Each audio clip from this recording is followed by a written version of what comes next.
నీ పని వేరు రావడంతోనే పోయి కడుగుతున్నావా?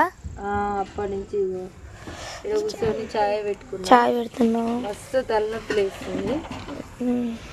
తోటలా కట్టన్నావు కదా, తలకాయ వస్తున్నావు. బొట్ల నుంచి అసలు బాగా సరికి తలనొప్పి లేస్తుంది. చలి కూడా మస్తు పెడుతుంది, చలి ఎక్కువైంది కదా, అందుకే చాయ్ పెడుతున్నా. Hi friends. చలి మాత్రం మస్తు పెడుతుంది. ఇగో తలనొప్పి లేస్తుంది, జ్వరమే వచ్చేటట్టుంది. పండగ పూట పండగ పూట ఎక్కువ పని ఉంటుంది కదా, చేసి అయితే ఇగో ఇట్లా జ్వరం కూడా వస్తట్టుంది. కాలు చేతులు పెడుతున్నాయి, తలకే నొప్పి లేస్తుంది బాగా. మరి లైవ్ పెడతా పిన్ని రోజు. లైవ్ పెడతామో పెట్టమో తెలియదు, ఎట్ అవుతుందో కూడా. లైవ్ టైం కూడా అయిపోయినట్టుంది. కాలే అట్లుంది పరిస్థితి. ఇంకా అంగిప్పడానికి కూడా అంగి కూడా ఇప్పబుద్ది అవుతుంది. సైలెంట్ అమ్ములు చూడండి